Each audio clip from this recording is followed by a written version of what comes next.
मुझे रास आ गया है तेरे दर पे सर झुकाना, और तुझे मिल गया पुजारी, मुझे मिल गया ठिकाना।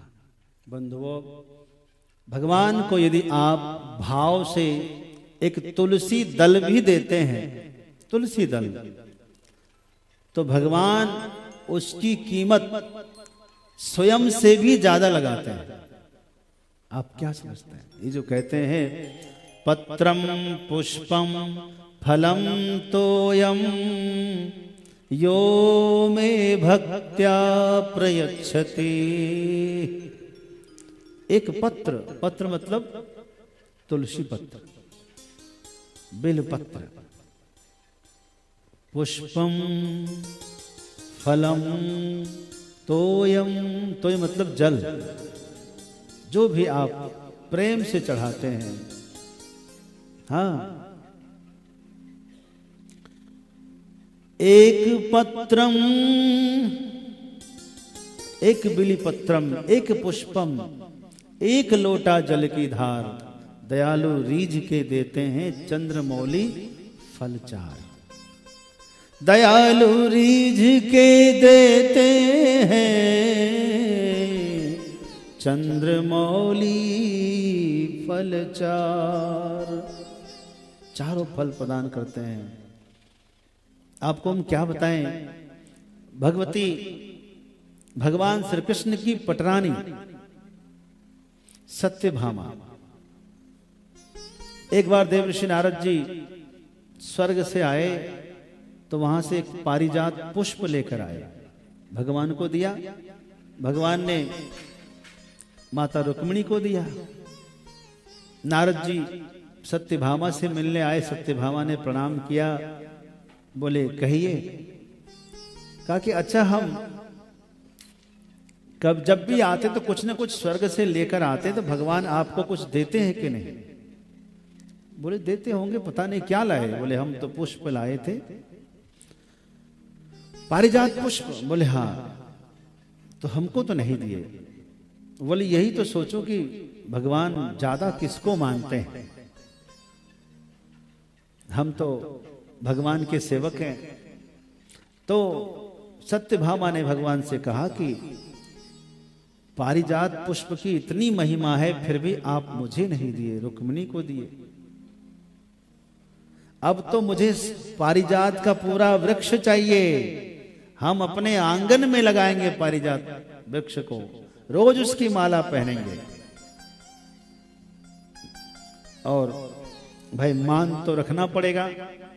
भगवान सत्यभामा को लेकर जाते हैं, देवराज इंद्र से युद्ध करके पारिजात का वृक्ष धरती पर लेकर आते, द्वारिका में लगाते।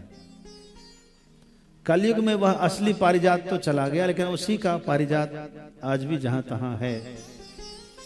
बहुत सारी औषधियों में काम आता है, दवाइयां बनती है उसके पुष्प। पारिजात ही एकमात्र ऐसा पुष्प है जो गिरने पर भी आप उठाकर भगवान को चढ़ा सकते हैं, धो करके। किसी भी पुष्प को आप धोकर नहीं चढ़ा सकते।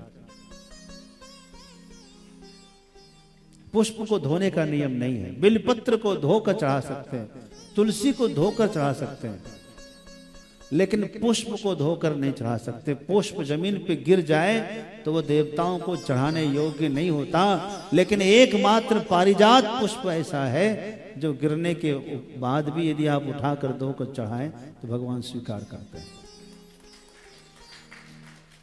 पारिजात पुष्प, ये उसको वरदान है। तो सत्यभामा ने एक व्रत किया और व्रत के बाद एक नियम था कि कुछ दान करना है। क्या दान करें? देवर्षि नारद जी आ गई। हमने सुना है कि आज आप पारण कर रहे हैं, एकादशी उद्यापन कर रहे हैं, तो आप क्या दान करेंगे? आप हमें दान करिए। सत्यभामा बोली कि वही तो सोच रही हूं, क्या दान करूं। बोले सबसे प्रिय वस्तु दान करें, क्योंकि जो दान करते हैं बाद में हमको वही मिलता है। चना दान करेंगे तो चना ही मिलेगा ना, एक आदमी था कि रोज 1 मन चना दान करता था, लगभग 40 किलो चना रोज दान करे, लोग लाइन से उनका चना लेकर जाए। वही उसके घर में एक उसकी जो बहू थी, वो किसी को भरपेट भोजन करा देती थी, जो आते थे उसको, अतिथि को, संतों को भोजन कराती थी, पूरी भिक्षा देती, और ये केवल चना दान करते थे। परिणाम हुआ एक राजा के दरबार में उसका जन्म हाथी के रूप में हुआ, और 1 मन चना रोज खाने को मिलता था उसको। लो कर्म का फल मिला कि नहीं मिला।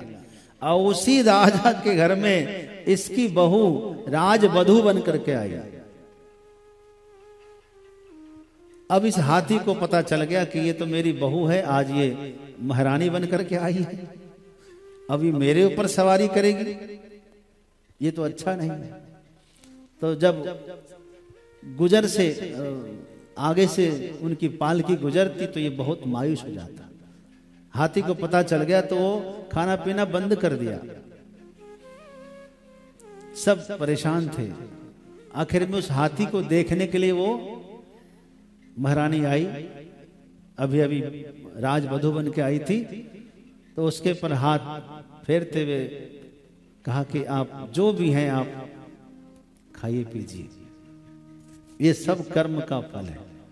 उसको कहीं पता नहीं एहसास हो गया भक्ति का प्रताप से, तो उसने कहा कि सब अपने अपने कर्म का फल है। आपने 1 मन चना रोज दान किया था, आज 1 मन चना आपको खाने को रोज मिल रहा है, और हमने भरपेट भोजन प्रदान किया था, आज हमें हमारे कर्म का फल मिला है। जो आप बोएंगे वही तो पाएंगे। तो नारद जी ने रुक्मिणी माता से, सत्यभामा से कहा कि आप जो दान करेंगे आपको वही मिलेगा। आप क्या चाहते, सबसे प्रिय क्या है? बोले सबसे प्रिय तो हमको श्री कृष्ण है। सबसे प्रिय? बोले हाँ। तो आप चाहते कि नहीं आगे आपको हर जन्म में श्री कृष्ण पति मिले? बोले हम यही चाहते हैं कि हर जन्म में श्री कृष्ण ही पति मिले, तो जो दान करेंगे वो मिलेगा। तो मैं श्री कृष्ण को दान कर दूं? बोले हाँ कर दीजिए। तो संकल्प करा करके कृष्ण भगवान को बुला करके नारद जी को संकल्प करा कर श्री कृष्ण को ही दान कर दिया कि मैं अगले जन्म में श्री कृष्ण ही पति मुझे चाहिए। दान कर दिया। तो नारद जी ने कहा कि भाई अब तो श्री कृष्ण मेरे हो गए। बोले जी हो गए। बोले प्रभु अब आप चलिए मेरे साथ, क्योंकि अब मैं गुरु आप मेरा चेला, चलिए मेरे साथ, चलिए मेरे लिए भोजन बनाइए। अब पीछे पीछे सत्यभामा, अरे कहाँ लेके जा रहे हैं? बोले अब तो ये मेरे हो गए, अब आपको क्या काम? अब तो हम लेके जहां मर्जी जाए, शहर में घुमावे श्री कृष्ण को लेके पीछे पीछे जाए। तो रोने लगी सत्यभामा, ये तो गलती हो गई, श्री कृष्ण का दान हम कैसे कर सकते हैं?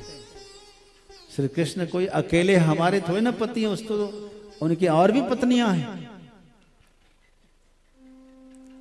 भगवान तो खाली मुस्कुरावे, कुछ बोले ना। बोले आप कुछ बोलते क्यों नहीं? सत्यभामा बड़ा रोए कि हम ऐसा दान नहीं करना चाहते थे, आपने हमको ऐसा सिखा पढ़ा दिया और ये श्री कृष्ण को ही दान में ले लिया, अब हम क्या करें? नारद जी ने कहा यदि ऐसी बात है तो एक नियम है कि रोते हुए यजमान का दान नहीं लेना चाहिए। दान लेने में यदि कष्ट हो तो दान नहीं लेना चाहिए। अभी कुछ दिन के बाद है, अपना जो गोपेश्वर कैलाश आश्रम बन रहा है, एक सज्जन है श्याम अग्रवाल जी, बेगूसराय बिहार के, तो उनकी पत्नी दान कर रही थी अपने ट्रस्ट में, तो उनको 10,000 की जगह 1 लाख चला गया गलती से बेचारे का। अब चला आया तो उनका फोन आया, संयोग से फोन मैं ही रिसीव किया था। उनका क्या बात है? बोले कि आपके आश्रम के लिए हम 10,000 रुपये पत्नी को बोले देने के लिए, गलती से उसे 1 शून्य अधिक दब गए, 1 लाख चला गया। तो कोई बात नहीं, अच्छी जगह गया है, लेकिन थोड़ी दिक्कत है पैसे की, थोड़ा वो गाड़ी का लोन हर महीने जाता है किस्त, और इसमें है नहीं। अब क्या करें हम, यदि आप वापस करवा देते तो मैं फिर से दिलवा देता। हमने कहा नहीं नहीं, आप ऐसी चिंता ना करो, सही जगह आया है तो सही व्यक्ति के पास भी आया है। तो हमने पूछा कि कब चाहिए, कितना किस्त है? तो बोले कि 35,000 रुपया। खाते में कितना है? खाते में तो ज्यादा नहीं है, 20,000 रुपया है। मैं कहा ठीक है। तो अपने गूगल पे से उसको डलवाया, फिर ट्रस्ट में फोन करके उसको फिर वापस करवाया। पूरा 90,000 चला गया। उसका फोन आ गया, गुरुजी मैं बहुत खुश हूं, आपके ऐसा आदमी हमने नहीं देखा कि गया वो पैसा कोई वापस करेगा। तो ऐसी बात नहीं है, कोई दान देता है तो खुशी का दान ही स्वीकार करना चाहिए। यदि आप दान लेते समय यजमान को दुखी कर दिए तो वो दान आपका भला नहीं करेगा, वो धन आपके घर में आपके बच्चों का नुकसान कर देगा। किसी का अश्रु निकल जाए, ऐसा दान किस काम का? नारद जी ने कहा कि नहीं, ऐसी बात है तो आप अपने पति को वापस ले सकते हैं। कैसे ले सकते हैं, क्या प्रक्रिया है? दान का पुण्य भी आपको मिल जाएगा, इसके बदले में आप चाहें तो इनके बराबर का सामान तौल कर दे सकते हैं।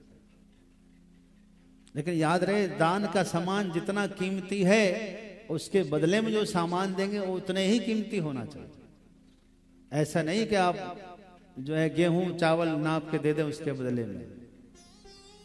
तो बोले उसकी कोई चिंता नहीं है, हम तो हमारे पिताजी जो है सत्राजीत के घर में तो स्वर्ण की वर्षा होती थी, कोई कमी नहीं, मैं सोने में तौल के श्री कृष्ण को ले लूंगी वापस।